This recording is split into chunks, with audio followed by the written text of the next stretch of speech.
तुम पूरी थाल सजा कर अगर मुझे भोग नहीं लगा पाते हो तो भी कोई बात नहीं। तुम अपने डब्बे में जो भी भर कर ले जाते हो, और जब दिन भर में तुम्हें याद आता है ना, तभी तुम मुझे भोग लगाओ। इसलिए मेरी सच्चरित्र के माध्यम से मैं तुम्हें यही सिखाना चाहता था कि कुछ भी खाने के पहले मेरा स्मरण करो, मन ही मन वो मुझे चढ़ाओ और उसके बाद तुम खाओ। ये बात मैं इसलिए सिखाता था ताकि इसी माध्यम से तुम्हारा ये भोग लगाने का आदत भी बना रहे। और तुम एक बात जान लो, जो सच में प्रेम से मुझे भोग लगाता है ना, मैं पूरा खाना तो नहीं खाता, क्योंकि मेरे इतने सारे बच्चे प्रेम से मुझे भोग लगा रहे होते हैं, तो मैं थोड़ा सा ज़रूर चख लेता हूँ। तुम अगर प्रेम से भोग लगाओ और मैं ना चखूँ, ऐसा कभी नहीं होता, हमेशा चखता हूँ। और पूरी दुनिया भर में मेरे बच्चे मुझे भोग लगा रहे होते हैं। एक समय में मुझे हज़ारों जगह उपस्थित भी होना पड़ता है, इसलिए मैं पूरा का पूरा पराठा तो नहीं खा सकता, या पूरा का पूरी थाल तो मैं ख़त्म नहीं कर सकता, पर थोड़ा सा ज़रूर चख लेता हूँ। और वो बाकी प्रसाद तुम्हारे लिए छोड़ देता हूँ, जिसे यदि तुम ग्रहण करोगे ना, तो तुम्हारे हाथ पाँव शरीर में जो भी रोग है वो दूर हो जाएगा, तुम्हारा मन सात्विक हो जाएगा, तुम्हारे अंदर भरे संस्कार और गुणकारी हो जाएंगे।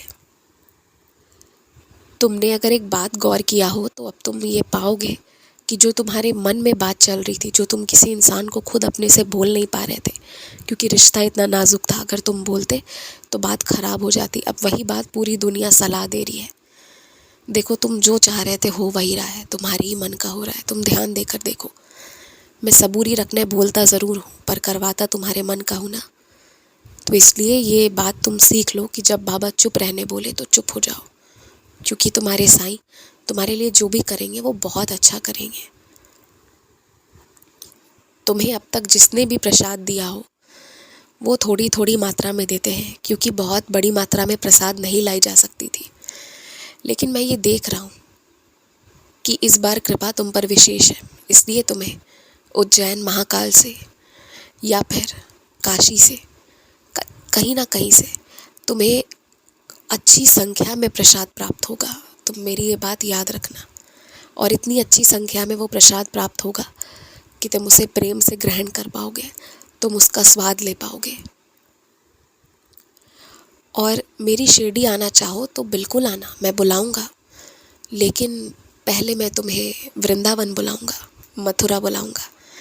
पहले मनमोहन के रूप में दर्शन दूंगा, उसके बाद ही साई रूप में। तुम ये देख लो, अगर तुम मथुरा आना चाहो तो ठीक है, वरना मैं तुम्हारे घर आ रहा हूँ। कभी कभी रो लेना अच्छा होता है, ये मन को हल्का कर देता है, लेकिन रोज़ रोने की आदत मत डालो। तुम मेरे लिए ना कोई महंगा सामान, शॉल कुछ मत लेकर आना, केवल एक फूल की माला लेकर आना। और मेरे मंदिर आना तो अच्छे से तैयार होकर आना, क्योंकि कुछ ज़रूरी लोगों से मिलवाऊंगा तुम्हें। अब समय आ गया है आगे बढ़ने का, अपने दम पर बढ़ने का। मेरी कृपा तुम पर है, ये हमेशा स्मरण रखना। मेरी जितनी भी तस्वीरें लगा रखे हो, उनमें से जिन जिन तस्वीरों में धूल लग गई है ना, उसकी सफाई करवाओ। खुद से ऊपर चढ़कर मत करना, पर सफाई करवाओ। खुश रहो।